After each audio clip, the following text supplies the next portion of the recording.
오늘 말씀은 요한계시록 10장 1에서 11절입니다. 1에서 2절을 읽습니다. 내가 보니 힘센 다른 천사가 구름을 입고 하늘에서 내려오는데 그 머리 위에 무지개가 있고 그 얼굴은 해 같고 그 발은 불기둥 같으며 그 손에 펴놓은 작은 두루마리를 들고 또 오른발은 바다를 밟고 왼발은 땅을 밟고 여섯째 나팔이 불려지고 심판이 일어난 후 이제 일곱 번째 나팔 차례입니다. 그런데 일곱 번째 나팔이 울리기 전 힘센 천사가 등장합니다.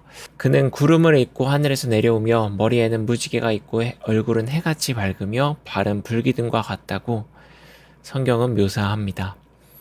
마치 그리스 로마 신화에 나오는 신마냥 거대하고 위험 있는 모습에 압도가 되는데요.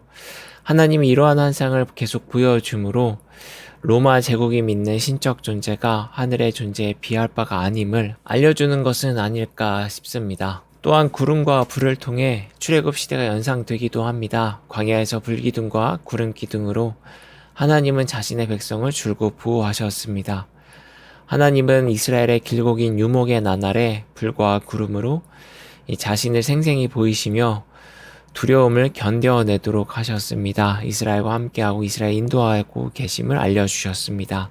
이처럼 하나님은 수천 년 전 이스라엘을 보호하셨던 그 이미지를 사용함으로 또 다른 제국의 시대에 광야를 지나듯 의지할 곳 없는 두려운 주의 백성을 여전히 보호하고 있음을 알려주시려고 했던 것은 아닐까요? 요한에게 보인 주의 환상은 단지 기이하고 초월적인 존재를 보여주는 것에 그치지 않습니다.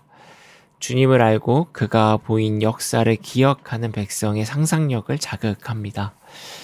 그리하여 우주적 실체가 피조세계를 보호하고 권능으로 그의 백성을 다스리고 있음을 깨닫게 합니다. 공상소설처럼 사람들의 관심을 사기 위해 호기심을 불러일으키는 존재를 등장시키는 것이 아니라는 말입니다.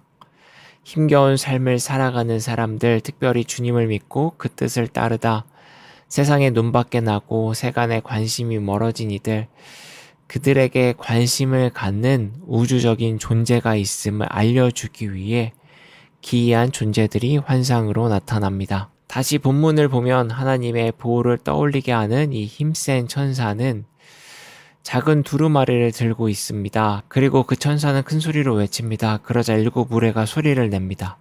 요한은 그들이 낸 소리를 기록하려고 합니다. 하지만 하나님은 그것을 기록하지 못하게 합니다. 우레가 말한 것을 봉인하도록 명령합니다. 요한이 귀로 들은 이야기는 이렇게 기록되지 않고 비밀이 됩니다. 그 비밀은 일곱째 천사가 나팔을 불 때 이루어질 것입니다. 이는 매일 성경 큐티의 해설이 잘 정리해 놓았듯 주님의 말씀이 신비에 쌓여 있음을 알려줍니다. 주의 말씀은 쉽게 우리에게 이해되기도 하지만 대부분 신비스럽습니다. 본래 진리라는 것이 그러하단 말입니다. 그래서 우리는 함부로 이것이 진리다라고 단언할 수 없습니다. 속단할 수도 없습니다. 진리에 대한 관심을 계속 유지한 채 끊임없이 질문할 뿐입니다. 하지만 우리 시대는 곧장 답을 원합니다. 간단하고 단순하게 이해하려고 합니다.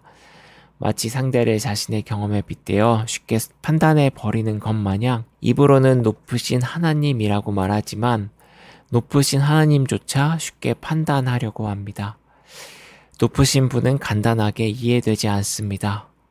주를 알고 그 말씀을 받아들이기 위해서는 꽤나 지난한 노력이 필요하다는 말입니다. 더욱이 지금처럼 하나님의 뜻으로 가장된 메시지가 난무하고 더 능력 있어 보이고 매혹적인 물질들이 하나님을 앞서는 시대에 주의 뜻을 찾는 것은 그 어느 때보다 더 시간이 걸리고 어려울지 모르겠습니다. 그럼에도 우리는 그 과정을 포기할 수 없습니다. 한편 요한에게 우레소리를 적지 말고 임봉하라고 한 하늘의 음성은 힘센 천사가 들고 있던 작은 두루마리는 가져다 먹으라고 합니다. 그리고 말합니다. 그것이 내 배에는 쓰나 입에는 꿀같이 달리라. 이 비슷한 경험을 한 예언자가 있습니다. 에스겔입니다. 그 또한 하나님의 말씀이 적힌 두루마리를 먹으라는 음성을 들었습니다. 이는 요한이 에스겔처럼 한 명의 예언자로서 주의 말씀을 듣고 있음을 보여줍니다. 예언자의 심정으로 주님 앞에 서 있는 것이죠. 그러나 에스겔이 자신이 먹은 두루마리의 말씀을 이스라엘에게만 전했다면 요한은 모든 사람에게 주의 말씀을 전해야 합니다. 그 말씀은 입에는 달지만 배에는 씁니다. 쓸고 달다라는 혀의 자극은 삶을 비유하는 듯합니다. 쓰디쓴 삶 끝에 달콤한 삶이 기다릴 수 있고 반대로 달달한 삶 끝에 뱉어버리고 싶을 정도의 쓴 삶이 도래할 수도 있습니다. 아마도 이 예언은 당시 고통받는 사람들에게는 위안이 될 것이었고 달콤한 인생을 보내고 있는 사람들에게는 경고였을 수 있습니다. 본문을 정리하면 힘센 천사의 등장은 크게 세 가지의 의미를 우리에게 줍니다. 천사의 모습에 나타난 구름과 불 등의 상징을 통하여 하나님은 하나님의 역사를 믿고 기억하는 자들의 상상력을 자극합니다. 그 자극이 절박한 상황에도 주가 있음을 느끼게 합니다. 성령이 주시는 상상력을 우리가 품는다면 우리는 불안보다 용기로 선한 일을 할 수 있을 것입니다.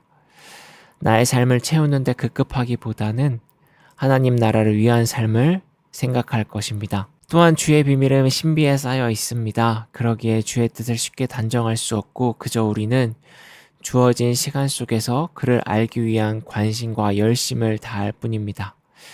마지막으로 주의 말씀은 쓰지만 또 답니다.